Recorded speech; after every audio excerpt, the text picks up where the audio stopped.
दोस्तों, क्या supreme court में आज होने वाली सुप्रीम सुनवाई से पहले एक्टिव हो गई है सरकार?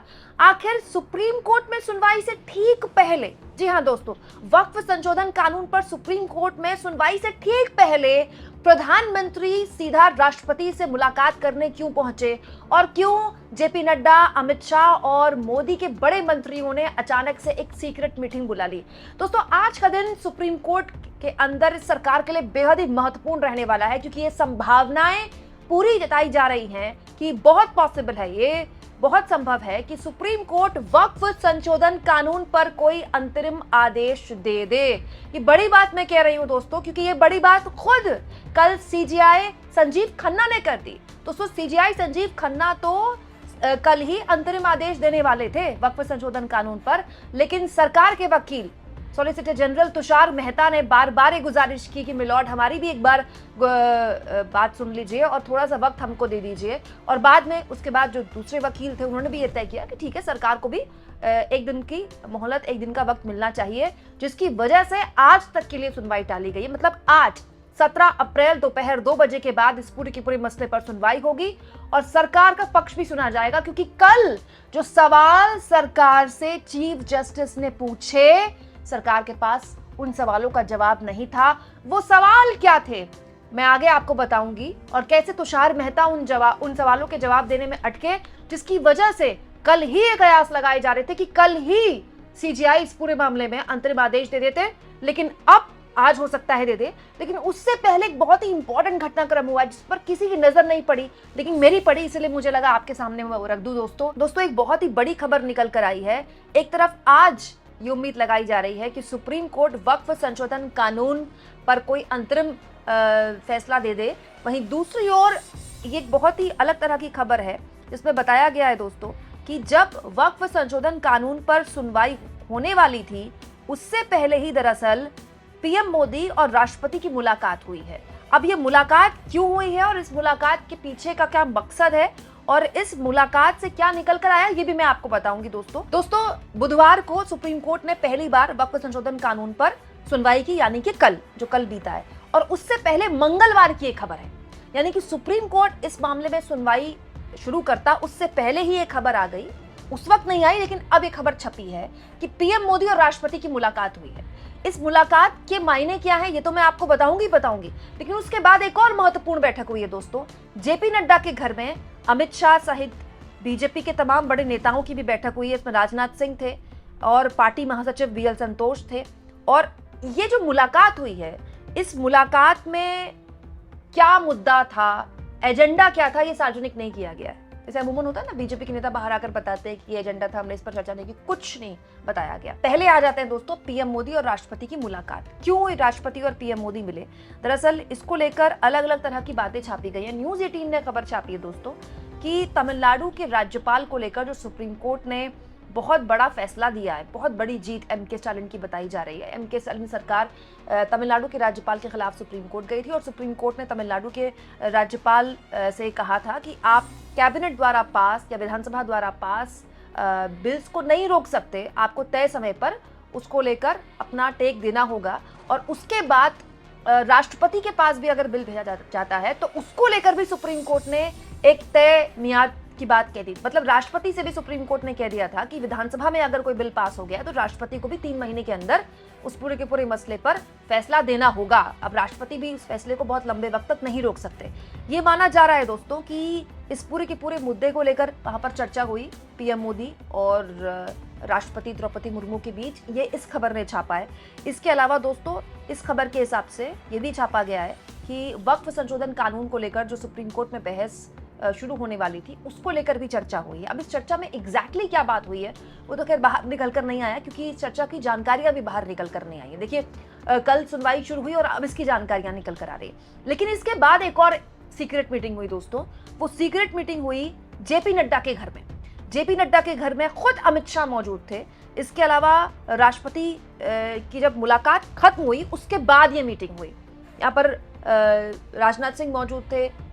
सुनने में आया कि पीयूष गोयल भी यहाँ पर मौजूद थे, लेकिन पुख्ता तौर पर कुछ कहा नहीं जा सकता। लेकिन ये भी हो सकता है दोस्तों कि बीजेपी की आंतरिक बैठक हो बीजेपी का राष्ट्रीय अध्यक्ष अभी चुना जाना है, लेकिन कब चुना जाएगा पता नहीं। वो तो खैर 1 साल से भी ऊपर का वक्त हो गया, जेपी नड्डा एक्सटेंशन पर चल रहे हैं। लेकिन इसे अजीब सा संयोग कहें या प्रयोग कहें कि इधर वक्फ संशोधन कानून पर बहस शुरू होने वाली थी सुप्रीम कोर्ट की, उधर राष्ट्रपति से पीएम मोदी मिले और उसके तुरंत बाद जेपी नड्डा के घर में अमित शाह और राजनाथ सिंह सरीखे जो बड़े नेता हैं बीजेपी के, उनकी बैठक हुई जिसमें मोदी जी के मंत्री भी शामिल हैं और बीजेपी संगठन के बड़े नेता भी शामिल हैं। ये एक बहुत महत्वपूर्ण घटनाक्रम है और इसको लेकर तमाम तरह के कयास लगाए जा रहे हैं कि क्या कुछ बड़ा होने वाला है।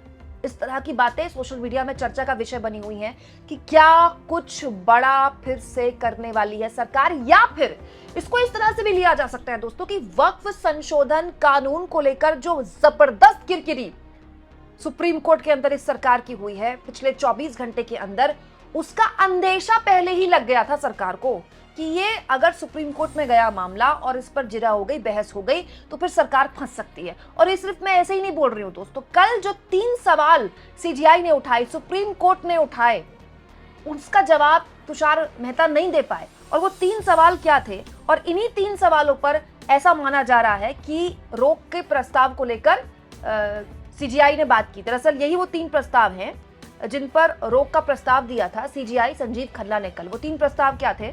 कोर्ट से वक्फ घोषित संपत्ति डिनोटिफाई नहीं होगी, वो वक्फ बाय यूजर हो या वक्फ बाय डीड। दूसरा, कलेक्टर वक्फ संपत्ति का सर्वे करेंगे तो उसकी प्रकृति नहीं बदल सकते, कोर्ट को सूचित करेंगे। तीसरा, वक्फ बोर्ड और केंद्रीय वक्फ परिषद के सभी सदस्य मुस्लिम होने चाहिए सिवाय पगेन सदस्य के।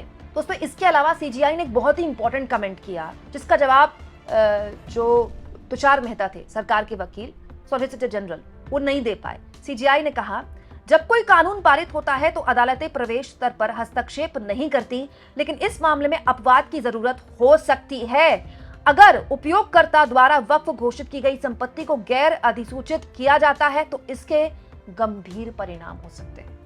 दोस्तों, बहुत से ऐसे वाक्य आए, बहुत से ऐसे मोमेंट्स आए कल सुप्रीम कोर्ट में जब सीजीआई तुषार मेहता से सवाल पूछ रहे थे और तुषार मेहता के पास सीजीआई को संतुष्ट करने के लिए, सुप्रीम कोर्ट को संतुष्ट करने के लिए जवाब नहीं था। इसीलिए सुप्रीम कोर्ट ने कल ही कोई अंतरिम आदेश देने की बात की। तो उस वक्त फिर तुषार मेहता ने कहा कि जज साहब, हमारी भी एक बात सुन ली जाए, हमें थोड़ा मोहलत दे दी जाए, इसलिए आज दोपहर 2 बजे तक की मोहलत दी गई है। तो आप सोचिए कि सीजीआई इस पूरे के पूरे मसले पर कितने गंभीर है। अब अगर इस पूरे के पूरे मसले पर, दोस्तों मैं हाइपोथेटिकली बात कर रही हूँ, कहने को तो सुप्रीम कोर्ट कुछ भी कर सकता है, हो सकता है सुप्रीम कोर्ट ऐसा ना करे, लेकिन कल क्योंकि सुप्रीम कोर्ट ने ऐसा किया है उसके आधार पर मैं बात कर रही हूँ। 1% आप सोचिए, अगर सुप्रीम कोर्ट कोई अंतरिम आदेश दे देता है तो इस सरकार के लिए कितनी बड़ी किरकिरी होगी। क्योंकि ये जो 3 पॉइंट्स है ना, जिनके प्रस्ताव, जिसको प्रस्ताव के तौर पर मैंने आपके सामने रखा, दोस्तों एग्जैक्टली यही वो 3 पॉइंट्स है जिसको लेकर संसद में जब बहस हो रही थी, क्योंकि मैंने पूरी बहस रात तक सुनी, लगातार सुनी, उस बहस पर लगातार सबसे ज्यादा खबरें आपके सामने रखी। सारे विपक्ष के नेता इन्हीं 3 पॉइंट्स पर बार बार बहस कर रहे थे। संसद के अंदर भी सरकार संतुष्ट नहीं कर पाई विपक्ष के नेताओं को, और उसके बाद संसद से सरकार ने बिल पास करा लिया। और उसके बाद आज देखिए उन्हीं 3 पॉइंट्स पर बात अटक गई है सुप्रीम कोर्ट में। और हो सकता है, ये पॉसिबल है, ऐसे कयास लगाए जा रहे हैं कि उन्हीं 3 पॉइंट्स को लेकर सुप्रीम कोर्ट कोई अंतरिम आदेश दे दे। और अगर ऐसा हो जाता है दोस्तों 1%, तो इस सरकार के लिए, मोदी सरकार के लिए एक बहुत बड़ी किरकिरी होगी। और इलेक्टोरल बॉन्ड के बाद वक्फ संशोधन कानून पर भी सरकार घिरेगी। बड़ा सवाल दोस्तों कि क्या सरकार इस डैमेज कंट्रोल की तैयारी में लग गई थी, इसीलिए ये मुलाकातों का दौर शुरू हुआ। और इन मुलाकातों के दौर का क्या वक्फ संशोधन कानून पर सुप्रीम कोर्ट में हो रही बेहद ही निर्णायक, बेहद ही अहम सुनवाई से कोई लेना देना है? बहुत हाइपोथेटिकल है अभी कुछ भी कहना, क्योंकि सीक्रेट मीटिंग में कुछ निकल कर नहीं आता कि अंदर क्या हुआ। लेकिन हाँ, ये कहा जा सकता है दोस्तों कि आज का दिन वक्फ संशोधन कानून के चाहे समर्थन में बोलने वाले हों या विरोध में बोलने वाले हों, उनके लिए बहुत ही महत्वपूर्ण है। क्योंकि सुप्रीम कोर्ट अगर इस पूरे के पूरे मसले पर कोई अंतरिम आदेश दे देता है तो ये इस सरकार के लिए बहुत ही बड़ी किरकिरी होगी। इससे बड़ी किरकिरी नहीं होगी कि इस सरकार ने जितनी जल्दबाजी इसके लिए की, पहले बिल लेकर आई, फिर उसको जेपीसी में भेजा, वहां भी जल्दी जल्दी जेपीसी की मीटिंग्स करवाई, फिर जेपीसी में तुरंत अपने हिसाब से बिल के प्रावधान बदलने के बाद एनडीए के सहयोगियों के प्रावधान केवल माने गए, विपक्ष के सहयोगियों के प्रावधान नहीं माने गए। फिर बहस भी आधी रात को कराई गई, फिर अगले दिन आधी रात को राज्यसभा में बहस कराई गई, और उसके बाद इसको कानून का रूप दे दिया गया। उस पर सीधा सीधा एक तरह से अगर सुप्रीम कोर्ट उस पास हुए कानून पर अंतरिम आदेश दे देता है तो इससे बड़ी किरकिरी इस सरकार के लिए और क्या होगी। आपको क्या लगता है दोस्तों, कमेंट बॉक्स में जरूर लिखें और जितना हो सके दोस्तों चैनल को शेयर भी करें, सब्सक्राइब भी करें और थैंक्स और ज्वाइन। दोस्तों इन 2 ऑप्शंस के जरिए आप आर्थिक तौर पर भी चैनल के हाथ मजबूत कर सकते हो और मेरी आपसे गुजारिश है दोस्तों, इस पूरे के पूरे मसले पर लगातार मेरे चैनल के साथ बने रहें, क्योंकि सबसे पहले कल जब सुनवाई चल रही थी लाइव जानकारियां आपके सामने वीडियोस के माध्यम से मैं पहुंचा रही थी और आज भी मेरी कोशिश होगी दोपहर 2 बजे जैसे ही सुनवाई शुरू होगी पल पल की अपडेट आपके सामने आसान भाषा में मैं रखूं। चैनल के साथ बने रहिएगा।